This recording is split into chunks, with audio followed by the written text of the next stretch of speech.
המעבר, אבל זה לא המקום הפיזי שזה חשוב, זה התוכן.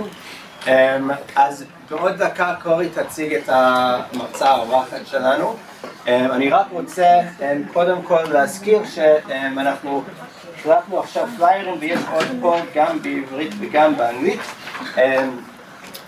בחודש פברואר אין לנו סמינר חודשי, במקום זה יש אירוע מיוחד שאנחנו מארגנים ביחד עם השותפים שלנו במרכז לימודי מוגבלות מהבית ספר לעבודה סוציאלית, שזה בעצם מפגש שאנחנו מאוד מאמינים בו בכל מיני רמות. במפגש הזה אנחנו נשמע שני הרצאות, אחד מדוקטור סולה שלי, שהיא אישה אוטיסטית פעילה בקהילה האוטיסטית גם בארץ וגם ברמה הבינלאומית,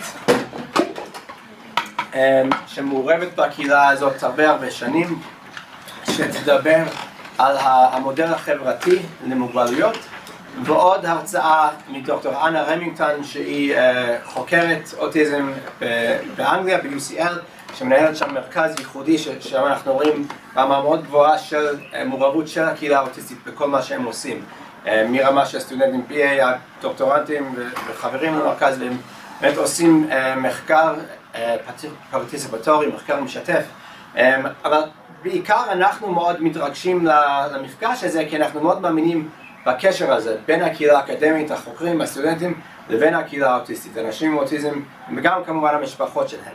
אז האירוע הזה יהיה פתוח לקהל הרחב, אבל אנחנו באופן ספציפי מעודדים גם חוקרים וסטודנטים בכל רמה לעשות את המאמץ ולהגיע. אני בטוח שזה יהיה, it'll be worth it. אוקיי. אני מצטרפת להתנצלות על ההתארגנות הפחות טובה היום. אני באמת לא היה צפוי, אבל תודה רבה לכם על הגמישות. זכותי וגם כבוד שלי כולו להציג לפניכם את דוקטור אינה פישמן. עשתה את התואר הראשון שלה פה בארץ, אחרי שסיימה פה תיכון, והתייחסו עליה מאוד, היא תדבר גם בעברית, אבל השפה המחקרית שלה, והשפה בעצם שבה היא לא רק מפרסמת, אלא היום כבר עובדת הרבה מאוד שנים, היא אנגלית. והיא באמת תדבר איתנו על שני דברים שמאוד מעניינים הרבה מאיתנו, וזה עד כמה מוקדם אפשר ועל בסיס מה אפשר באמת להגיע להבחנה של אוטיזם, כי כולנו יודעים שבעצם מה שקורה בתוך התפתחות המוחית זה שבעצם המוח הצעיר יותר גמיש מאשר המוח היותר מבוגר, וגם בסופו של דבר, אם הילד פחות מתעניין בפנים ומסתכל פחות, אז גם בסופו של דבר ההתפתחות של האוטיזם גם מחזקת את עצמה. אז אני בטוחה שהיא תסביר את זה הרבה יותר טובה, רק כן חשוב לציין שאחת מהסיבות שכל כך כיף להריח אותה פה, זה כי היא באמת המנהלת של המרכז לאוטיזם בסן דייגו סטייט יוניברסיטי, והאמונות והתפיסות שלנו מאוד דומות. שיחה מאוד מעניינת וטובה בעצם על החלומות והחזון של עבודה משותפת בצורה כזאת, וגם בסופו של דבר ההגעה של אינה בעצם לאוטיזם באה דרך מחקר אחר שהקבוצה של הילדים האוטיסטים בעצם הייתה קבוצת הביקורת.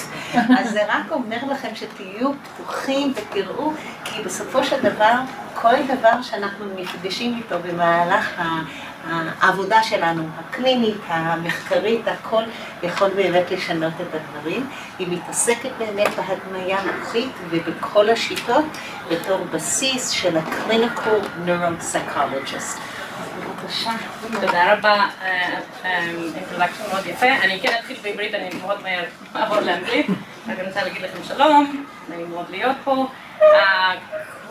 אנגלית בסדר, כן? אני אדבר באנגלית. What disciplines are you from? Just throw some words. Psychology. Okay. Great. Okay. Sounds like a great mix. That's good. I always like to know who I'm talking to. This will be a little bit neuro heavy. But as I always tell my students when they, what lab are you? I'm like, well, this is a clinical, developmental, social neuroscience lab. So I think you all will feel at home, hopefully. Let's see, this is, to get used to this computer. אני אקצרת לשנת שנייה. חבר'ה, כדי שאנחנו יכולים לשמור לעצמנו גם דברים שאנחנו חייבים לעשות אותם, אנחנו חייבים שנדע מי מגיע לדברים האלו. אתם לא חייבים למלא שום דבר, אבל תעשו ככה, אם השם לא מופיע, אז תוסיפו. אם אתם רוצים לשמוע מאיתנו, אז תוסיפו גם דרך קישור, אבל אם לא, אז לא משנה. אבל אנחנו חייבים לדעת כמה אנשים יש, ואנחנו מצרפים לכל הדוחות שלנו לאוניברסיטה מספרים, ואנחנו חייבים שאם הם ישאלו אותנו, אנחנו יכולים להראות שבעצם כן היו. אז סליחה, אני מתנצלת, שכחתי דבר.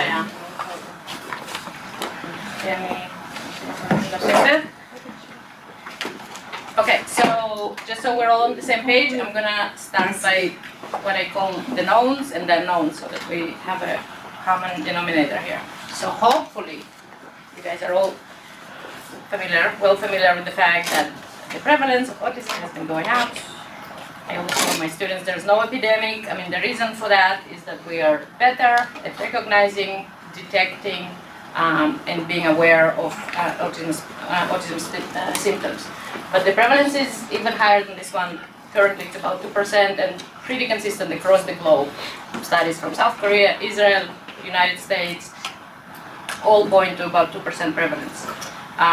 Again, I usually tell the students, and especially the parents, there is no epidemic. We just really expanded our criteria, both in terms of autism symptoms and the intellectual abilities. I mean, we're now including a full range of IQ abilities and full range of symptoms, all the way from very minimal to very severe. So our umbrella has grown, and also the awareness of clinicians. I think these two main factors account for the rise in prevalence. So these are all the knowns. Hopefully we're all on the same page. Unfortunately, what still is the unknown, a big one, is the brain in this equation, right? Everybody, the DSM, the ICD all agree that autism is a disorder of brain development. The brain remains a black box. We don't have any brain markers nor any other biomarkers currently for any age, for any life stage that are either diagnostic or at least at the very least specific to autism, right? So the brain and the brain development remains unknown, even though tons of money and effort and work has been done in places like yours and many other places. There's a lot of neuroimaging research going on in the States, maybe for the last 2 decades, very, very heavy in labs like ours and many others, with a large degree of disagreement about what the actual brain characteristics are, or if there are any. So there's literally zero consensus you can find. Activation across the whole brain.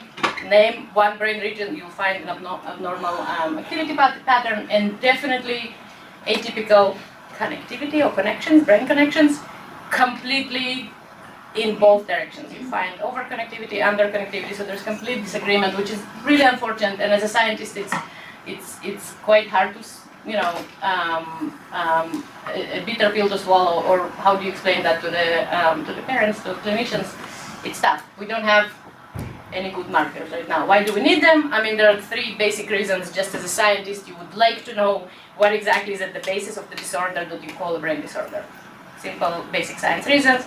You also want to have a biomarker, just like you do for any other disease. But I always tell students, if you have a diabetes or a high blood pressure, there are numbers attached to that disease. You can come home and you say, well, yesterday my doctor said my blood pressure is okay, 120. When it's 140, it's too high, it's elevated. We don't have anything like that for developmental disorders or for anything else in mental health, by the way. So depression, schizophrenia has very similar problems. There's no markers, whether they're genetic, blood, microbiome, brain markers. So they definitely would, if we had them, it would help with diagnosis and early and more precise detection perhaps, but also with development of targeted interventions. So rather than just throwing behavioral interventions which work. I'm you know, sort of an empiricist, right? So they do work, but it would be nice to have a more targeted interventions that specifically work on certain circuits in the brain that perhaps are atypical or normal. So anyway, we need biomarkers. Currently there aren't any. I'm going to skip a whole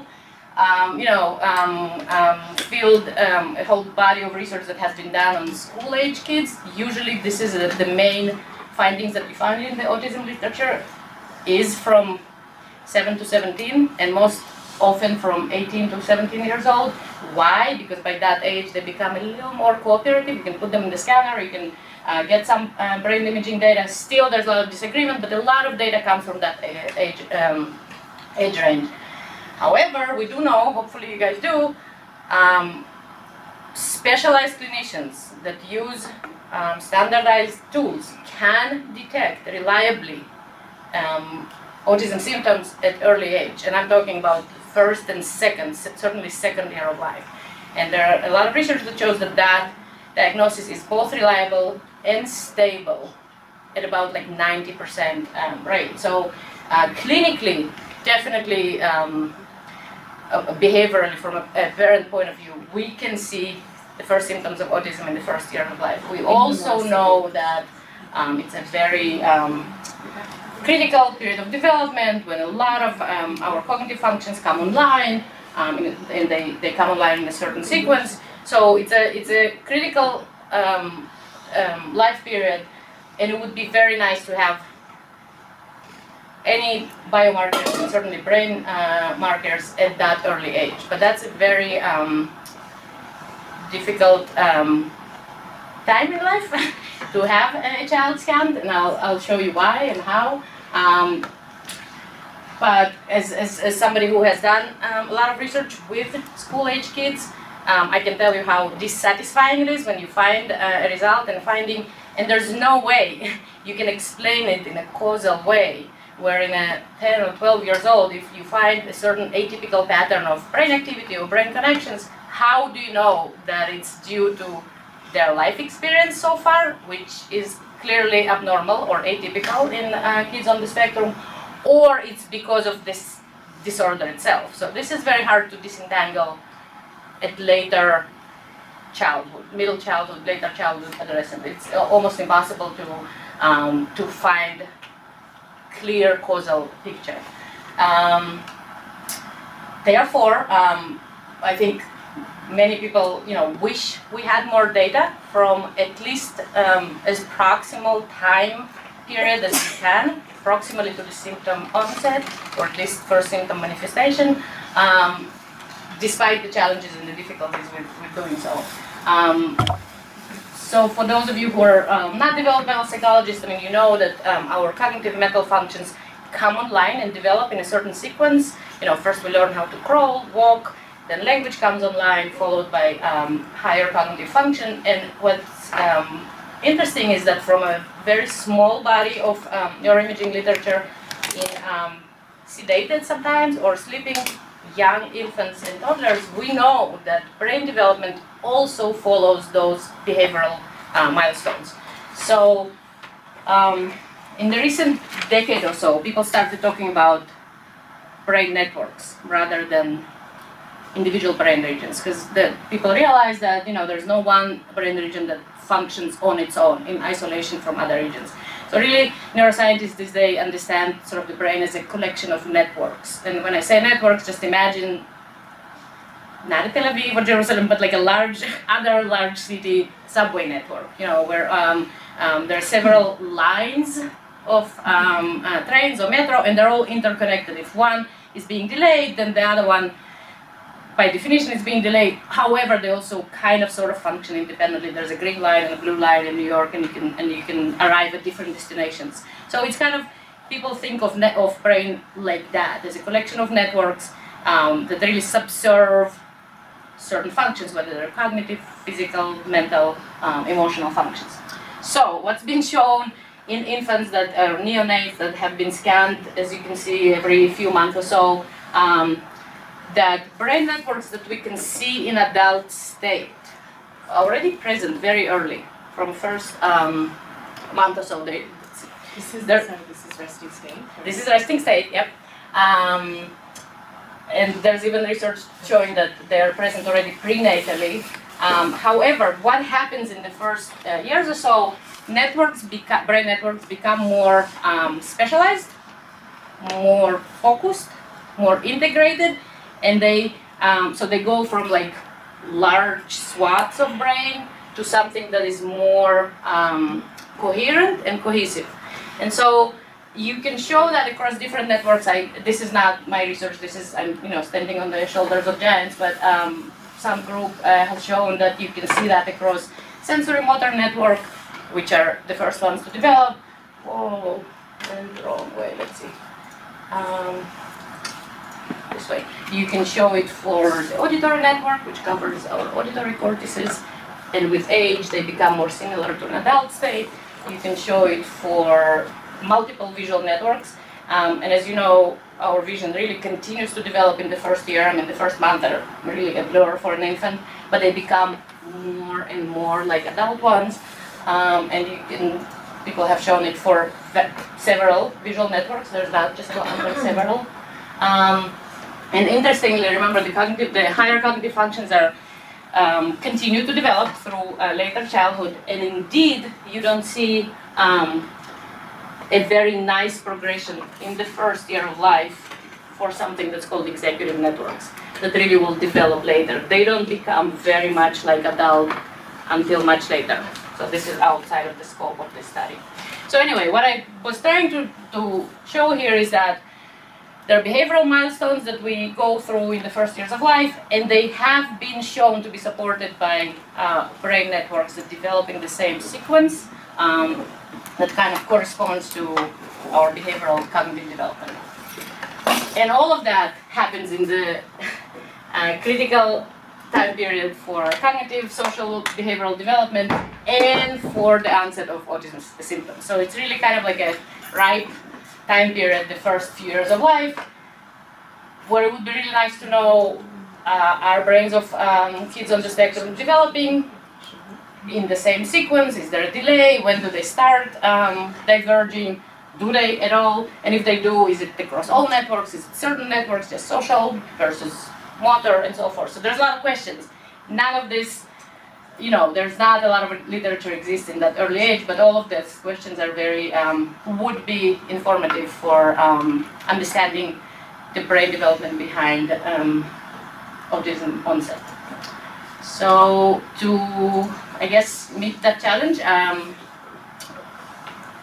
I was able to start the study with toddlers on the spectrum for several reasons. A, because pretty much close to about 3-4 years ago, people have started publishing on sleep MRI versus sedated MRI in typical development, showing that the connectivity patterns and the brain networks that we can see in a sleeping brain are the same or very similar to what we can see in an awake brain. So that was an important factor.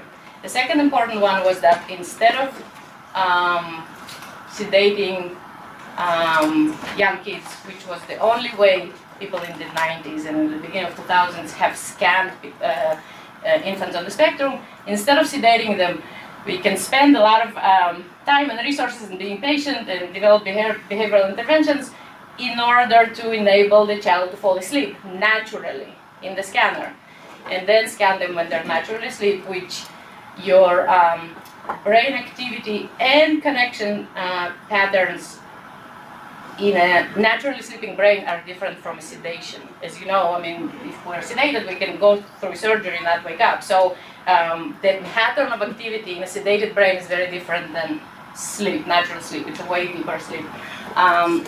So people, again, prior to the San Diego State Toddler MRI project, I've realized that people have started scanning in what's called sleep MRI protocols.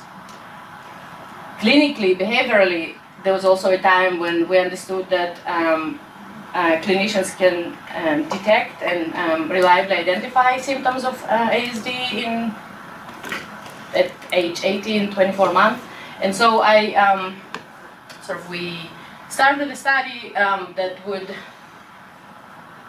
collect or allow us to acquire brain markers from anatomical, functional, diffusion scans as close in proximity as we can to the first symptom onset, qualified by a clinician, and also to follow them up as their symptoms, as you know, develop from the first onset all the way to the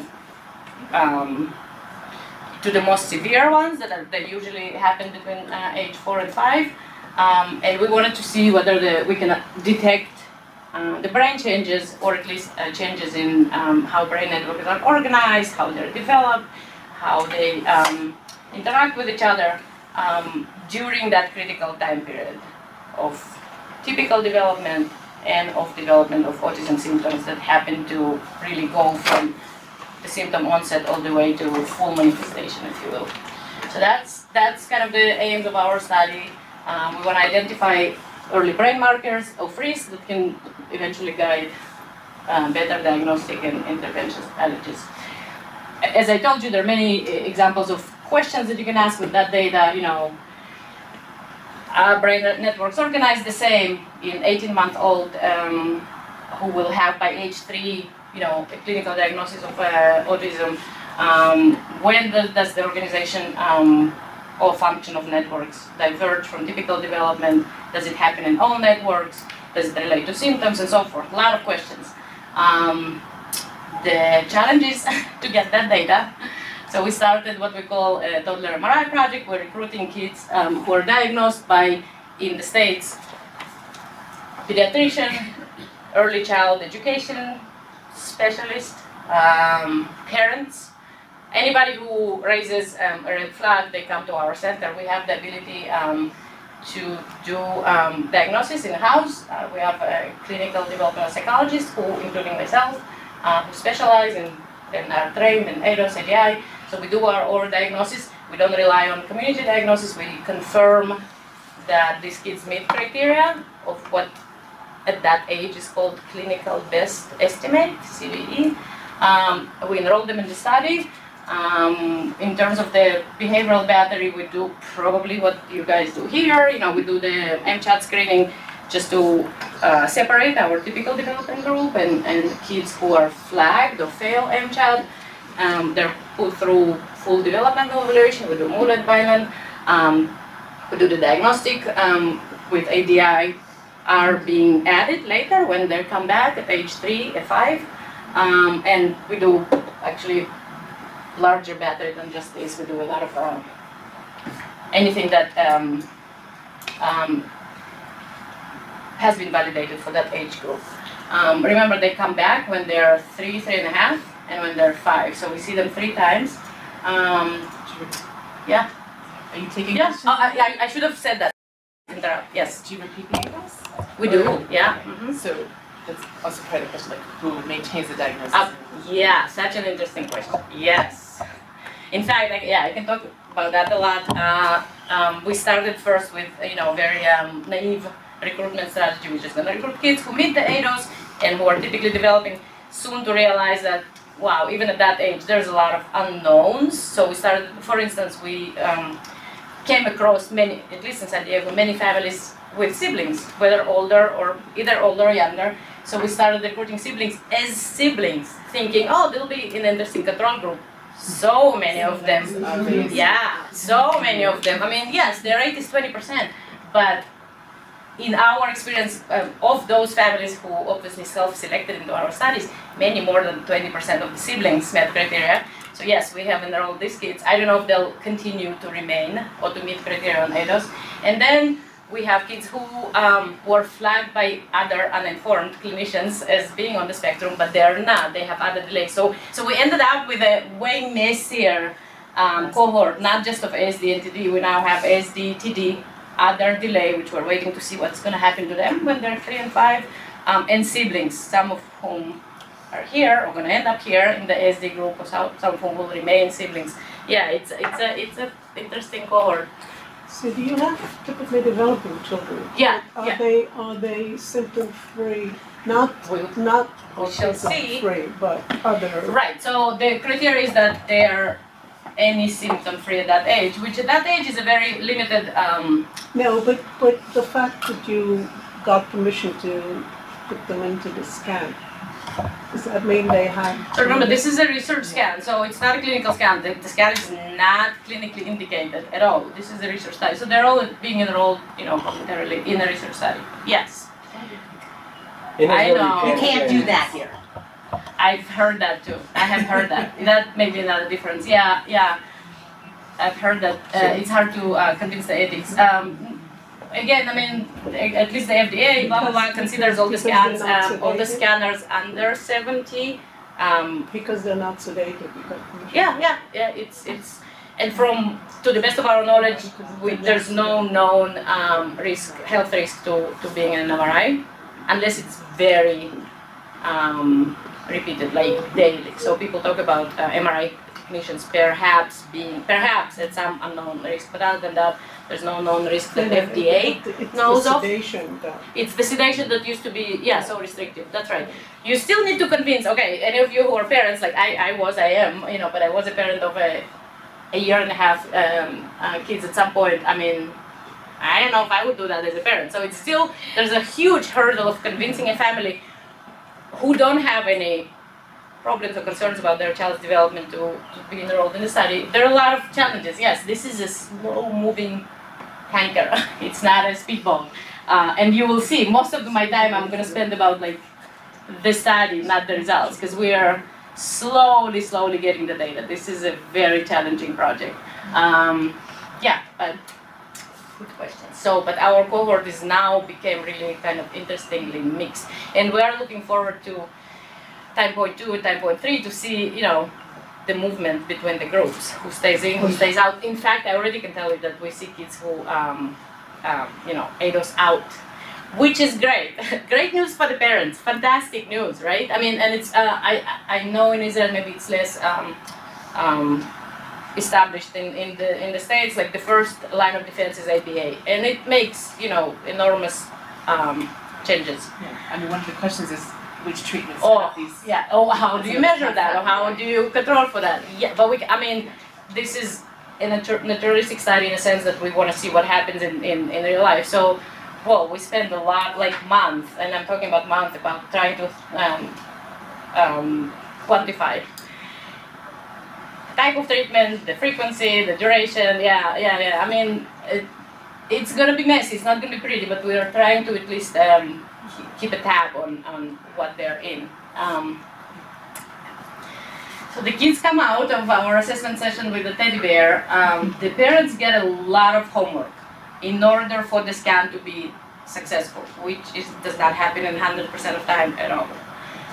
What do we do? So we give them, a very thorough overview of what to expect, when to arrive. Oh, I should back up. We developed a very long sleep questionnaire because it's a sleep study. We do it nocturnally, so during their natural bedtime, when they go to sleep naturally. So we spend like an hour with a parent trying to devise an individualized strategy, which again, for those of you who are parents, you know that it is individualized. Every family is a different family in terms of how they sleep. I don't know about Jerusalem and California, there's a lot of different approaches to parenting, co-parenting, co-sleeping, rules, not rules. I mean, sleeping in the same bed, sleeping in the same room, having siblings in the same... Anyway, we're trying to measure as much as we can and see if we can recreate what parts of their sleep routine we can recreate in the scanner, which is of course not a lot. But for instance, if they're, especially kids on the spectrum, if they're used to sleeping next to their parent, having this literally physical sensation of a parent next to them, we're trying to allow for that, at least for the time there. I'll show you how. If they're sleeping in a crib, we had to think about that. I'll show you pictures. If they, have their own bed story, need to have a bottle of milk, whatever they do at home, we try to document that and then develop with the parent a very family-specific strategy about what's going to happen that night, right? How we can increase the chances that the child will be asleep, either upon arrival or eventually while they're in the scanner. I can tell you that I have a student who have documented or tabulated every single factor, seriously, I think, that you can think of. Starting from, the diagnosis, gender, age, number of siblings, do they sleep alone in the room, time of falling asleep, time of waking up, do they have a pacifier, do they have a favorite teddy bear, you name it. We literally tabulated this across, once we reached a certain number, wanting to understand what matters for the scans. Can we predict? Are the girls easier to scan? Are kids on the spectrum? Are typically developing kids? Are 24-month-old? Whoever, we wanted to know who is the group that will eventually be easier to scan. Can we predict from the time that they come into the study, will the scan be successful? Couldn't do it. None of the variables matter, except for one. And I think it still holds up. If the parent reports, and you guys know that, can you transfer your child from the car to elsewhere without them, waking up? And that's a big one. As parents, you either carry them, put them in their bed, and nothing happens, or they wake up. It's either or. It's a very black and white kind of situation, and that seems to really matter. So for those families that say, oh yeah, I carry my child all the time, blah blah blah, between the grandparents' house too, and they don't wake up, that usually works well. Then we tell them, okay, then arrive, let's say 30 minutes, or start driving from your house 30 minutes past your child's bedtime. They probably will fall asleep in the car. You carry them. We save the parking spot very close to the center, so we allow I don't know, 50 meters maybe walk from the parking lot to the scanner. They carry the child, put them right on the scanner bed. That's an optimal scenario. Doesn't really happen to a lot of families, but those families that it does, it really helps. That goes well. For everybody else, it's a disaster. So I'll show you really, there's a lot of options. So we send them home with a lot of knowledge about what's going to happen. Many of them, we offer them to come to the center before and sort of see what it looks like, to the MRI center. But it's really not the same. And we've tried that with some families. We say, oh, come during the day, bring the child, do not bring the child, you decide. And it's, again, very variable and individual, so we realize that's not the helpful factor for that age range. Because if the child sees the center, as you know, some kids are really afraid of doctor's offices because they have high ceiling lights that you don't have in your home. We're afraid to actually create a negative reaction in a child. So then we said, well, maybe bring them while they're during their nap time, just try to see how does it feel, put it in, they don't want to scare the child. So we actually prefer to skip the map, which we usually do for older kids. Anyway, so we try to explain a variety of options that can happen to them during the scan night. We send them, another good predictor is how much they practice at home with two things that we send them home with. We send them home with baby-sized earplugs, which among other things that we're going to do to the child is protect their hearing. And with multiple layers, the first of which is baby earplugs. So we have to insert earplugs because the scanner is loud for those of you who've been inside. There's nothing you can do about that. Scanner will be loud. And different sequences, anatomical, functional diffusion, really have different noises, so it's a disaster. But we do ask them to practice every night when the child falls asleep, inserting the earplugs, leaving them for 5-10 minutes, and then tell us back, report back what happens as the child pull them out, so that we come prepared. Because there are different types of earplugs, some that wax, that you can actually warm and sort of mold around the child's ears. Some are, there's the kids on the spectrum, they have sensory sensitivities. Again, we just want to know ahead of time, in preparation for the scanner, what happens when parents play with the child's earplugs, and so forth.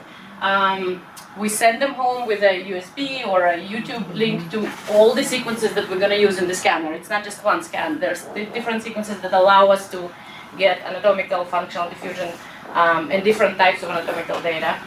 And they play it progressively louder over a course of 10 nights to the child. And again, from the parents that report that they have done that, we see that it really matters. It's simple behavioral desensitization, but sometimes it's hard to convince the parents to follow through, as you know. There are a lot of things that are going on, but those who do, it seems to matter because the child's brain, already used to hearing those sounds, even asleep. So we send them home with homework.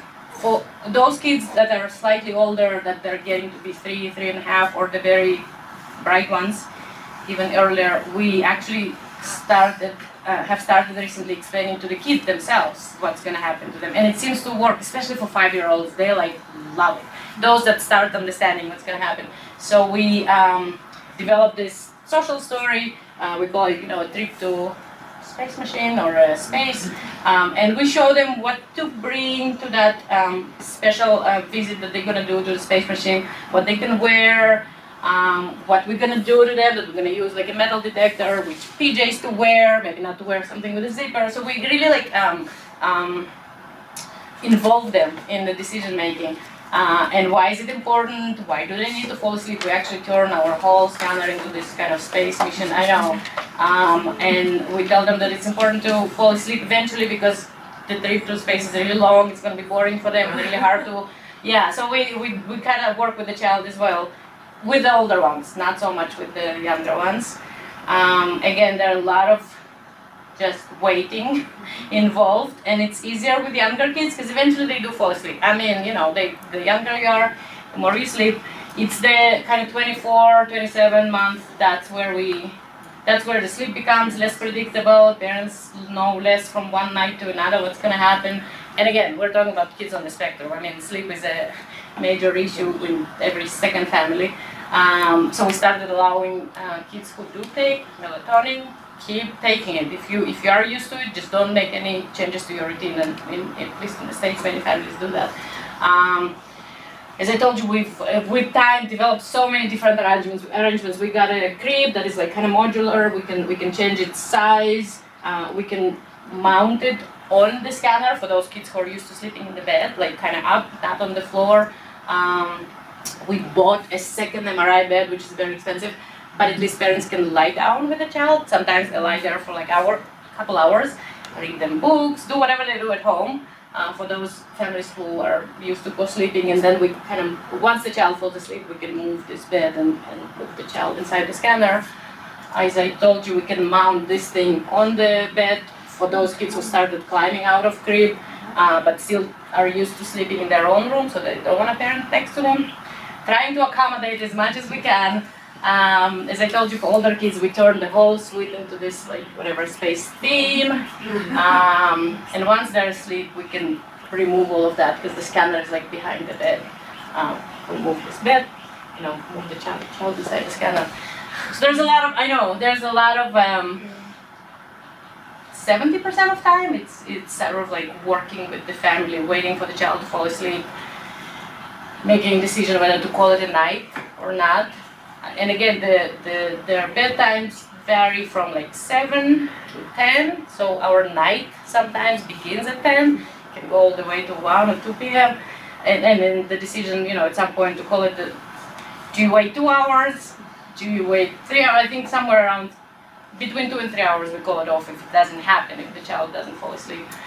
Interestingly, they don't, well, again, with the right training at home, they don't really wake up during the scan, so that became to be less of a concern for us. We thought it would be. So I'll address that in a second. But the main concern is for them to fall asleep, because if they're not, you can't just roll an 18-month-old in. They'll be screaming and crying. We don't want that, right? So it's the falling asleep stage that lasts forever. In terms of the movement, we allowed the parent. So it's interesting. I've scanned a lot of school-age kids.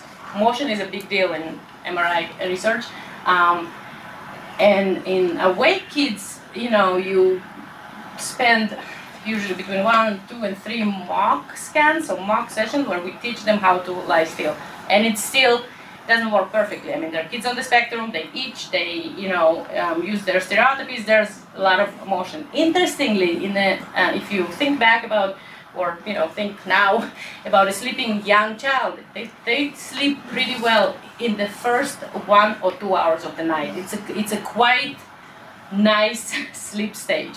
They're between people ask, how do you know which sleep stage they're in, and we didn't want to add an additional element of slapping electrodes in their head in order to stage sleep, but some other people have done that, and so research shows that the first hour or two they're pretty much in between second and third stage. So they're more or less in the same sleep stage, and it's a sleep stage when they don't move a lot. Now, obviously they toss and turn. So those are big movements and they're easier to detect.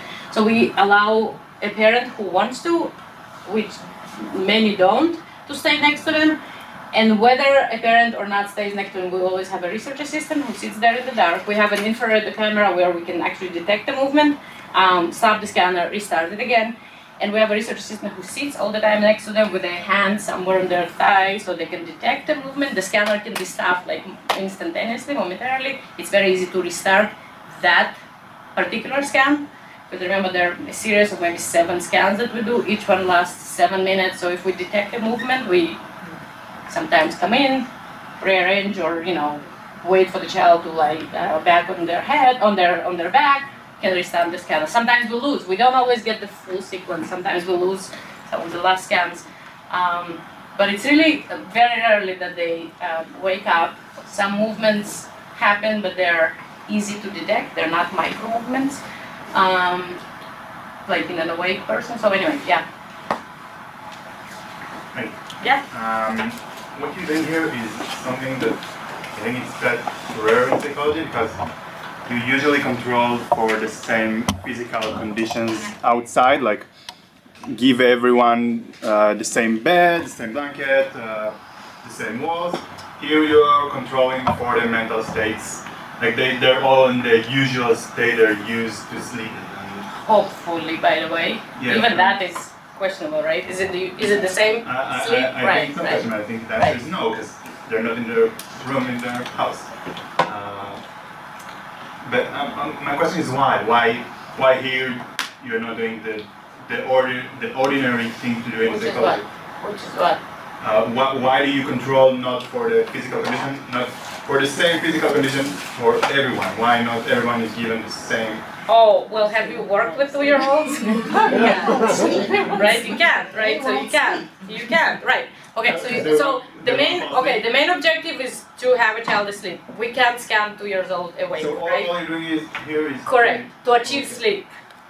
Sleep that will last for the duration of the scan, right? And so to achieve that, you really give up on a lot of other controllable variables. Yeah, you just can't. Right, which is why when I started my talk, there's not a lot of research, right? So it's a compromise that you make. Would you rather have some kind of brain markers, called the markers, or some identifiers for the spectrum at that very critical life stage? Or would you rather, care about very controlled environment? I don't know. I mean, I guess it's a compromise. Yeah, like for instance, what I mentioned that we don't know their sleep stage. I mean, I shouldn't say guessing, but we're relying on previous research and we're documenting when they fell asleep. So for those families who come, we're trying to start the scanner about 20 minutes for every child from the time they're falling asleep. What's falling asleep? Okay, we do like a very gross test, and we tell the parents to do that if they fall asleep in the car. And actually, like parents of young kids know that. Like even some, yeah. And when I say test, I'll tell you what it is, right? So they lie on that bed because we don't want to start messing with them.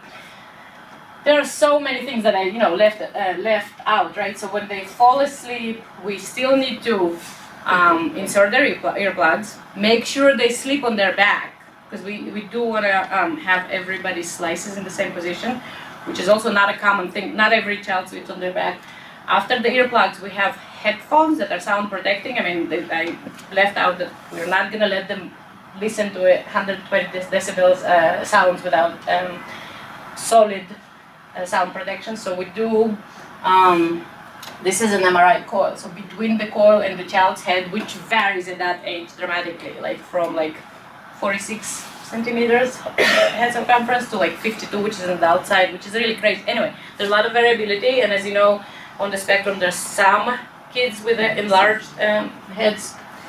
So between the head coil and the child's head, we're trying to insert sound protective, MRI safe headphones that for some kids we play white noise if they're used to it, for some we don't, but at least it protects their, it lets them sleep through the scan.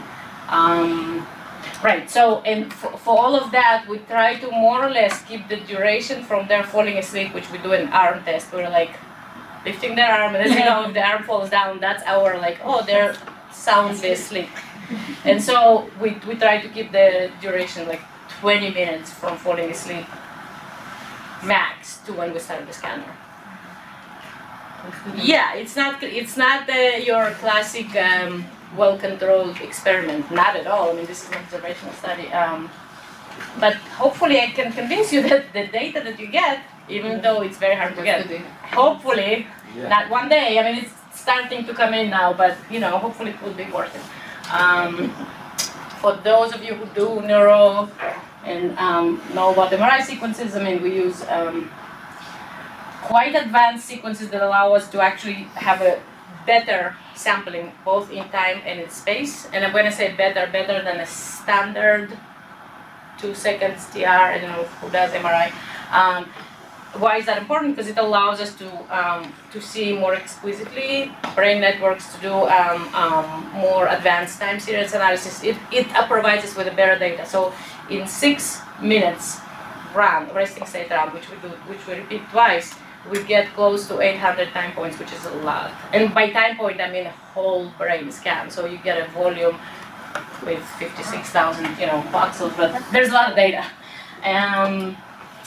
Okay, that's just to remind you that we bring them back when they get older, and we do other tests with them, and it's more interactive. It's really more fun with 5-year-olds. I mean, even those who are on the spectrum, it's kind of fun. Just show you first behavioral data. I remember there was a time when I was telling students that it was surprising, but this is the results developmentally.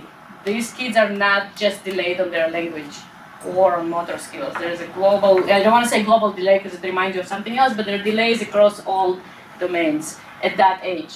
And I'm sorry that this change between Mac and PC, obviously this should be at 100, so they're below the typical developing kids on all domains of behavior, really. Whether it's gross, fine motor, visual reception, receptive expressive language, adaptive functioning in terms of daily living, socialization, motor skills. I mean, they're behind.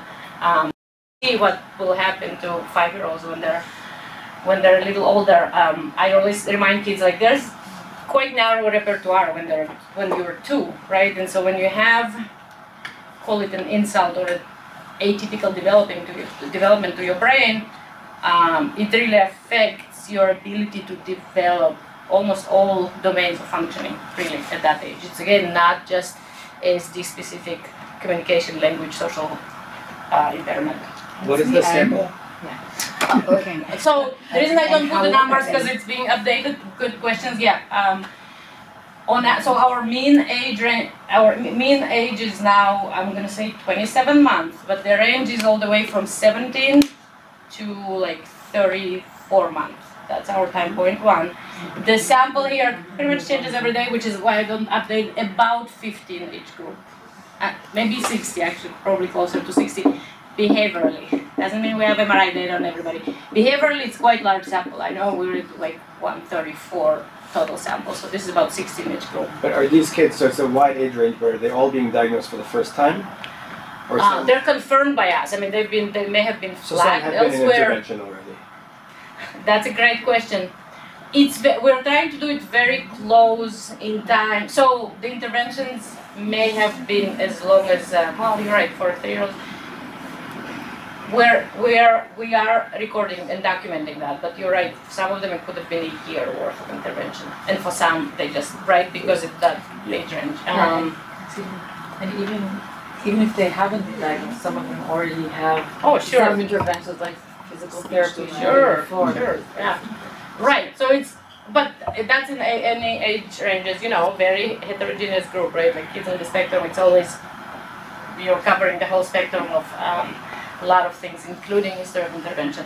With time, as they come back for time point 2 and 3, that will become a critical variable that we're prepared to look at, So but we're not ready yet. How early were they scanned? At the same time, so yeah, with time. Between 17 Right. and 24? So why is that age range? Because that's like half of their life.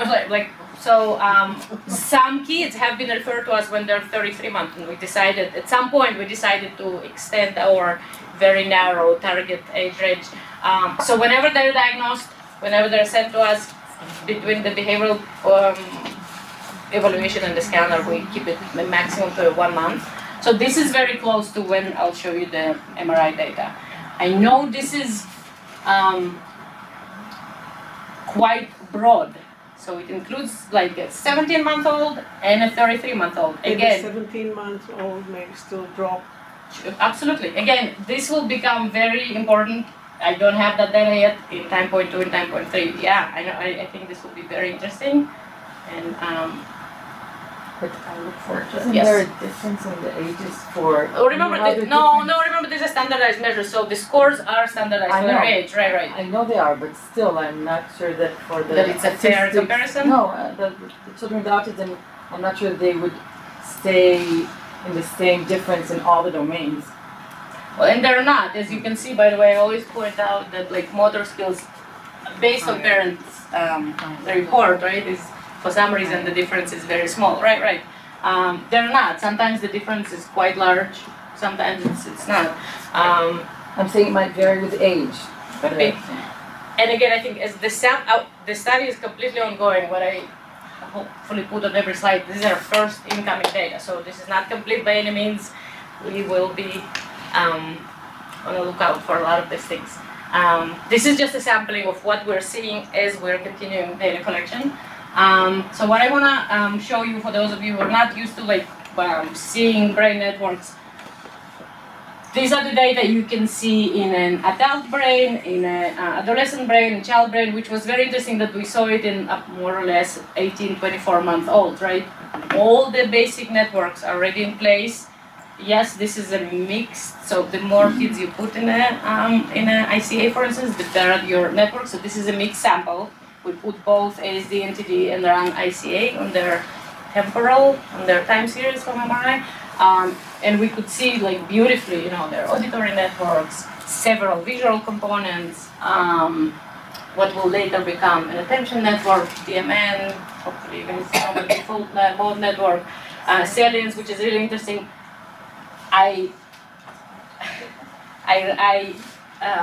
With what I call standard MRI data, which has a longer TR, it's harder to see salience network, but here it showed up so beautifully. So the data come out of the scanner very nicely, so we're pleased about that. What we can do with it now, the question is, why is that good? Why is that interesting? Well, you can, for instance, take an average, call it connectivity, right? An average amount of crosstalk, different voxels talking to each other within any one of these networks, and you can ask, is that different between ASD and TD kids? That's a basic, simple question. We've done that. So what my students did, she looked at really pairwise, ROI to ROI. So let's see. Is this DTI also? No, this is functional data. So it's the same. So from these networks, what you can do, you can say, okay, this appears to be an auditory network because it connects to homotopic auditory cortices, right? Remember, this is the resting state. There's no experimenter intervention at this point. We're letting the data speak for itself, which is really beautiful. This is data-driven. You put it through an ICA, independent component algorithm, and it spits out. Yes, it doesn't give you those names, but you as a scientist, you know, okay, if this is an occipital cortex, this must be a visual network.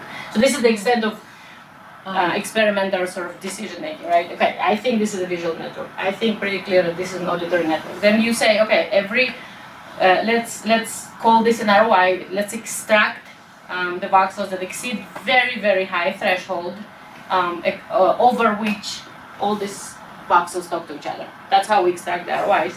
And then let's look at how they're talking to each other, either within similar networks or between domains, right? Like visual and auditory eventually, with age, should become quite independent. However, they both belong to what we say, what we call a sensory domain, right? So there's a certain amount of I can't hear feedback. if I don't see. There's a certain amount of feedback going back and forth. It's healthy for a normal brain. But there's also a certain amount of independence between two inputs, right? And the reason I speak with confidence about these things, because there's tons of data like that extracted from older kids, adolescents, adults, with and without disorder. So people have looked at this for really the last decade, so people kind of know what to expect. Not so much from this young age. So you can ask, okay, do they crosstalk within or between domains to the same extent in 2 years old, in kids on the spectrum versus not? That's one simple question. So to do that, you create what's called the correlation matrix. So each one of those is an ROI. So for instance, why in auditory we have two cells? Because each one of these represents one region of interest, and I'm looking at how much they talk to each other, how much really there is correlation or coherence between two auditory cortices. One example. Sure, not every network is bilateral or bilateral perfectly symmetrically. DMN, includes like a median component. So DMN may have like 1, 2, 3. This is another one, 4, which is bilateral, maybe 5 different ROIs within it. So that's why that the number that you see on the next slide matrix may not correspond or be clearly related to the number of networks, but that's how we derive it.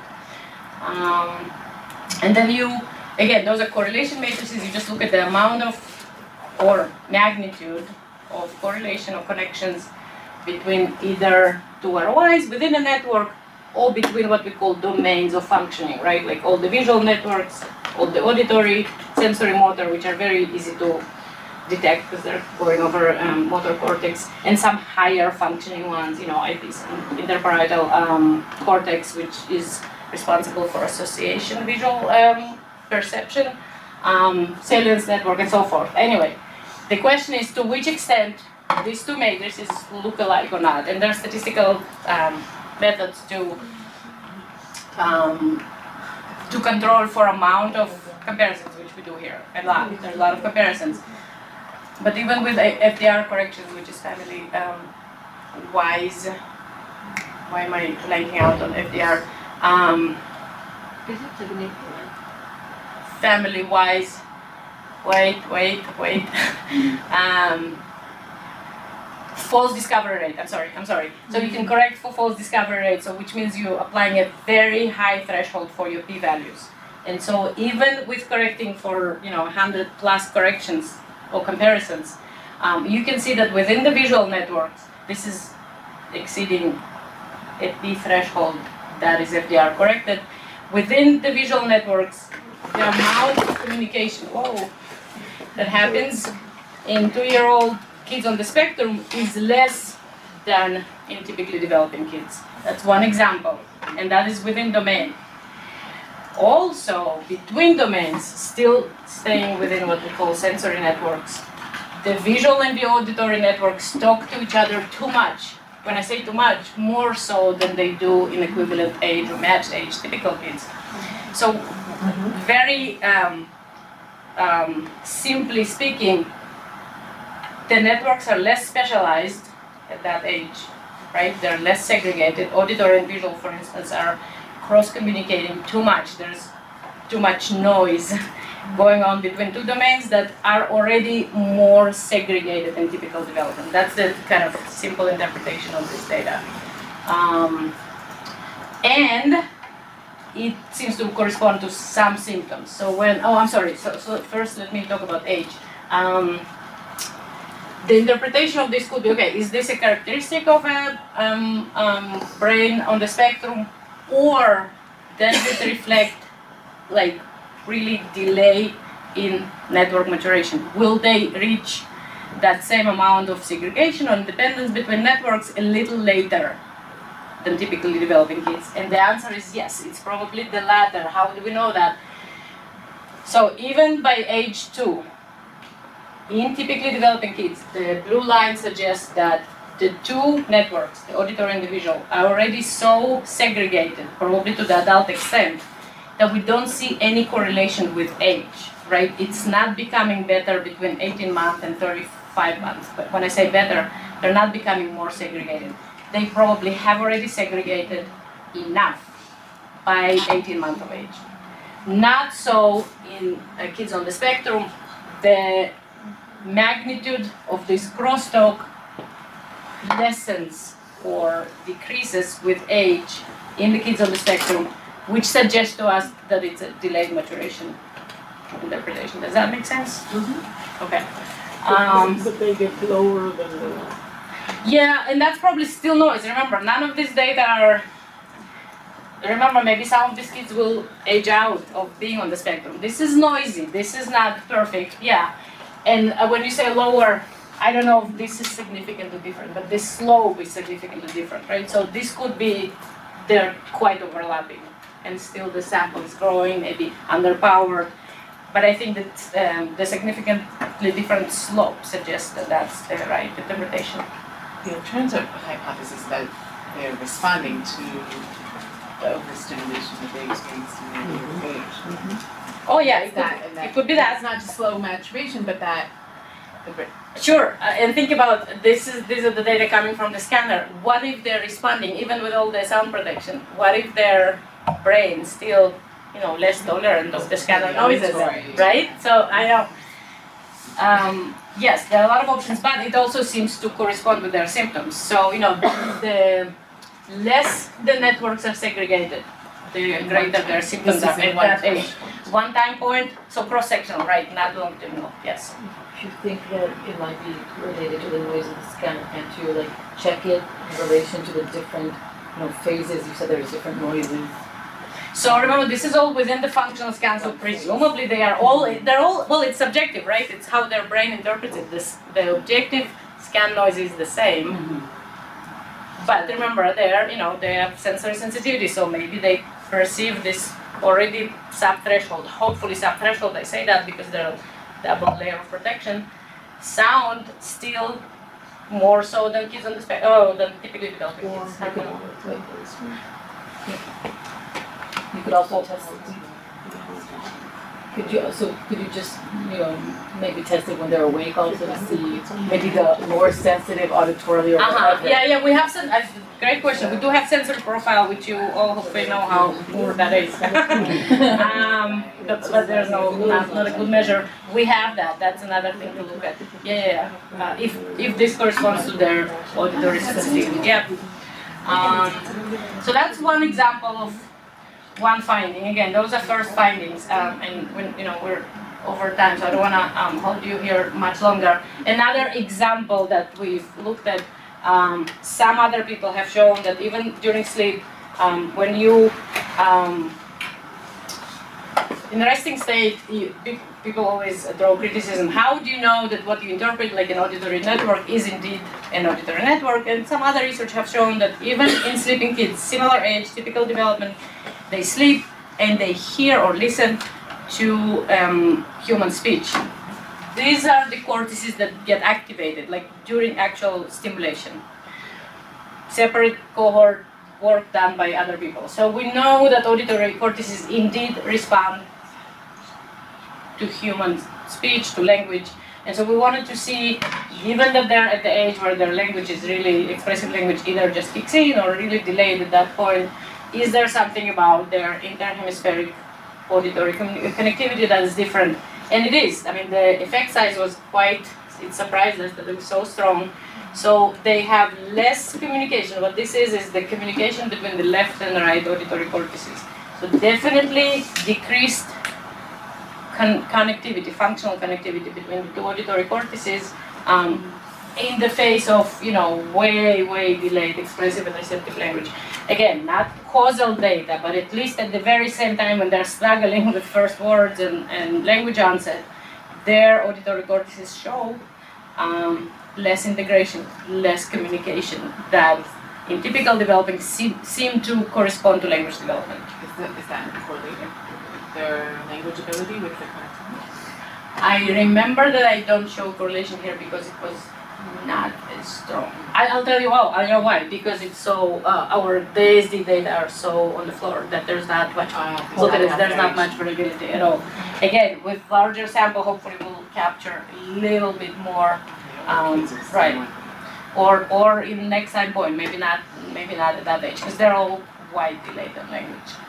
I don't know if I want to show you one more thing, but just very quickly, in older, in adults and adolescents, I don't know if you know, but there are some groups, two actually, that recently started saying that, okay, looking at the groups in autism, so comparing ASD group to TD is really nonsensical. A, because there's so much heterogeneity behaviorally, and B, perhaps their brain patterns are so idiosyncratic that really we're comparing apples to oranges. And they have shown it with a similar type of data with functional resting state. What I want to point your attention to that if you look between typical development in adults and ASD, and if you look at eventual averages, group averages, you see how the ASD average is not reflecting of individual brains. However, it is quite consistent in TD brain. So I scanned, 3 of you, 5, 10 of you with typical development. You will show very similar connectivity patterns. However, at least spatially in ASD brain, the connections kind of travel all over, if you will, which is the wrong analogy, but they're quite variable, resulting in a very poor average. So when we compare the averages, we perhaps don't get large effects. So that's an assumption or recent data that people showed in adults and older adolescents, and the question is, do we really see that in our younger data? And the answer is no, which is really interesting. It doesn't mean this is wrong in later age or life stages, but it means that that's not how the ASD starts in the brain. This is not what we see early in life. In fact, if anything, we compared our very same networks that I showed you before, there's similarity between one individual and the rest of the group, separately for TD and ASD. And if anything, the ASD kids showed greater similarity in 3 different networks. So that was interesting. It was an opposite pattern. So they don't really start off as very, very idiosyncratic connections. That's not what we see in the first years of life. So that'll be also interesting to follow up and see if this, holds up, and if it turns into the opposite trajectory that we see in adults. So anyway, those are just some samples of our first data. I think that's really my last slide.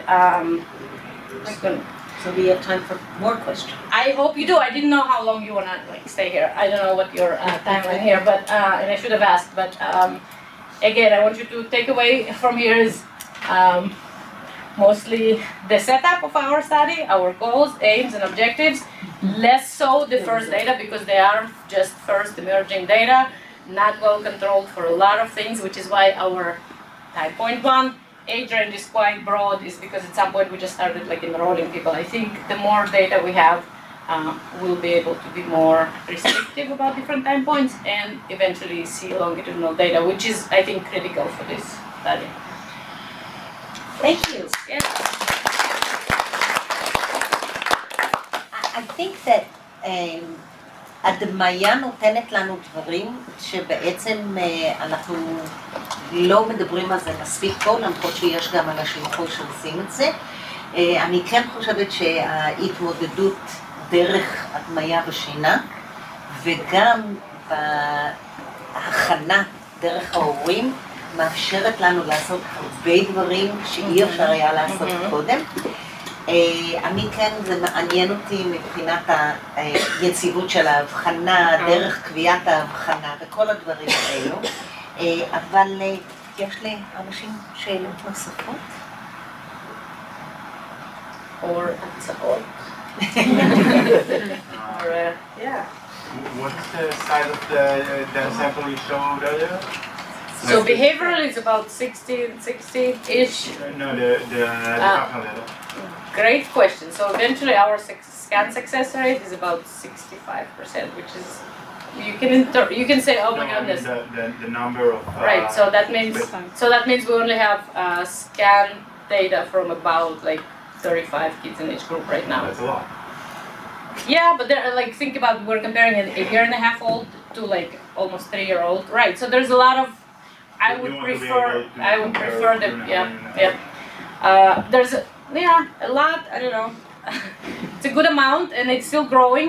Not everybody has, the beauty or the eventual goal is also for them not. I just showed you the functional resting state networks. I mean, we have anatomical data where we can do myelination maps at that age, which is really happening right then. I'm looking forward to comparing the T1 and T2s. Diffusion can show so much at that age that they is more stable later on. So there's other data, and not every child has all 5. Again, because it's not like complete 35 kids with all the sequences. It's kind of like a patchwork of. Is there any reason why you're not doing DPR? We do, but remember, some kids, it's the loudest sequence. So some kids do wake up during, eventually, like it's kind of towards the end of their first hour, either during diffusion or T2. We do. I mean, I just haven't shown it to you yet because again, it's a different pipeline, and we haven't looked at many things yet with it. Okay. I have 2 questions.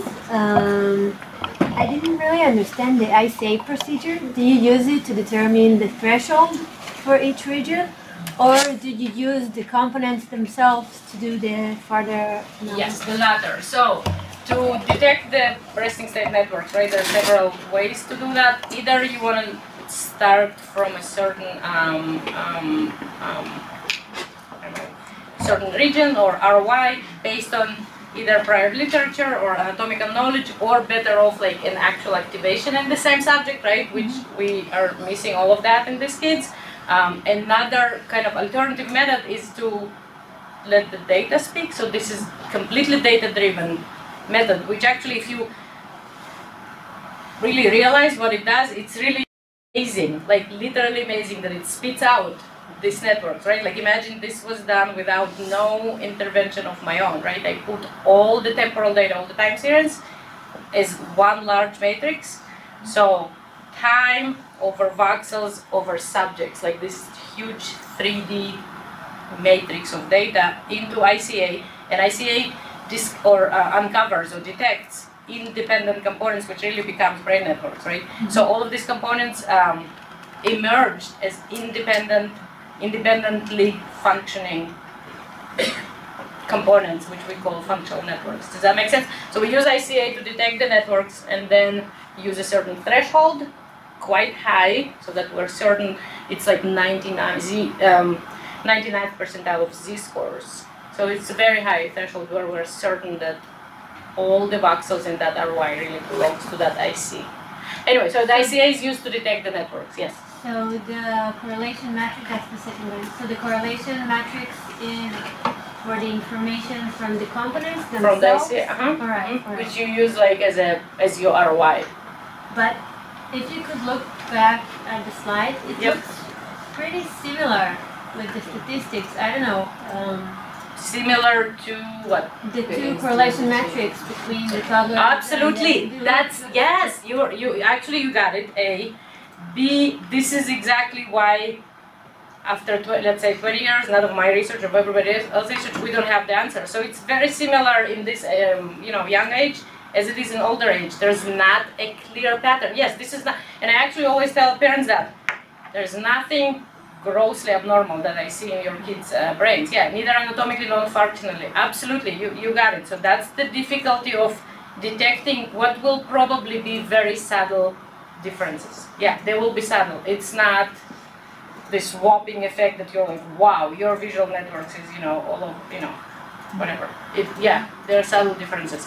And remember, they do, these differences cross a very high threshold, so they're what I would call quite significant. They're significant. Have you tried Bayesian? I think you need more data for that, right? In order to sample multiple times, you need a lot. Why is there an internal joke about businesses? It's on my mind to do, but not yet. Thanks. Yeah. I'm still about the practical side. I know. How do you get a parent of a typically developing child to come for 3 MRI scans and do all this preparatory work at home with the noises and everything? You know what? Several answers. I don't know how, but the outcome of it is such that our SCS for typically developing kids is higher, because those are a little more privileged families where moms probably don't work. And when we collect or record their SCS, there's statistically significant difference in where they're coming from. So they have time on their hands, more so than the ASD families. and they're more educated, so there's just this pure kind of, you know, scientific family curiosity. Oh, I just want to know how my child does. Because we do give them a report on their child development, so, you know, a lot of first-time parents really appreciate that. Oh, is my child like average or really gifted right now, like when they're 2? So they do appreciate that feedback, which we don't put in those words, but, you know, there's that curiosity. And a lot of them are like, you know, with advanced degrees, so there's a little more tolerance towards like just going through a scale. Yeah, I don't know how we convince them. But there's a self-selected group, so those who already call us in response to the ads kind of already, like there's less convincing that we have to do with the families that call us. They already have done some homework. Right, based on our ads or presence at different events, yeah. I know. After a lot of work, we are now at a point where families call us, yeah. Anyone else? I'm going to finish with one question. You do talk about how heterogeneous this group is in terms of age, in terms of level of functioning, but we know in general that autism is a heterogeneous group, and there probably will be different biomarkers for different subgroups of children, and it may be, again, the number of children and the kinds of children you're getting, whatever, but how are you both behaviorally and neuroanatomically dealing with the search for subgroups in autism? Well, I want to tell you how does that for us? That search in older kids has been unsuccessful, as you know. That's why. So I don't think I'm gonna like solve this problem, because again, I have done studies in adolescents and young kids. Behavior, it has failed, which is why we've moved from DSM-4 to DSM-5. We, you know, canceled the Asperger. So it hasn't worked behaviorally. Neither there is still an answer, you know, out there in terms of neuroimaging markers for the age group where there are thousands of data from shared databases, like a bio or an age. So people have looked in thousands and they haven't.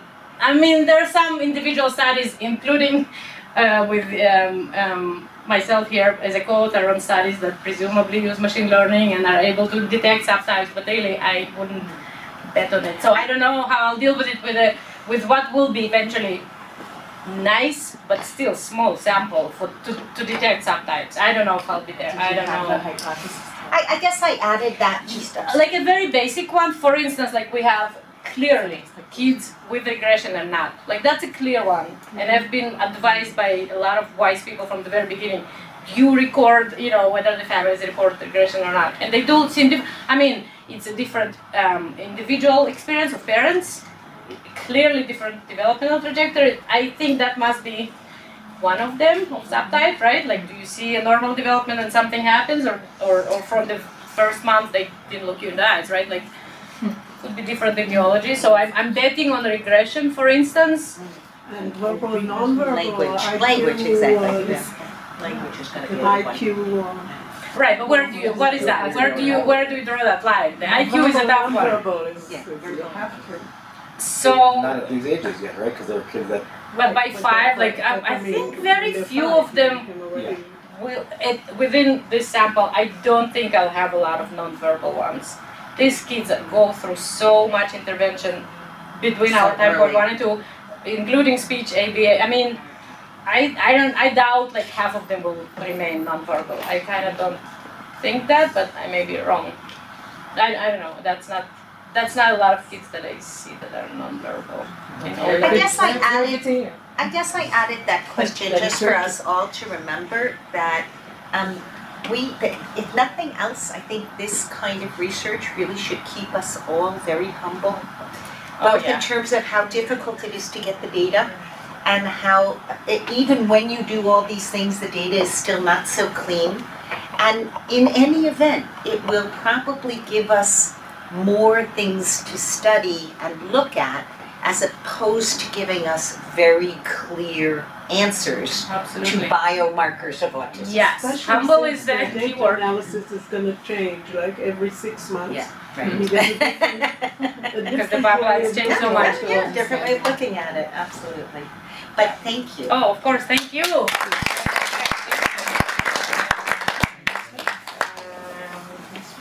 Oh, yeah, very good.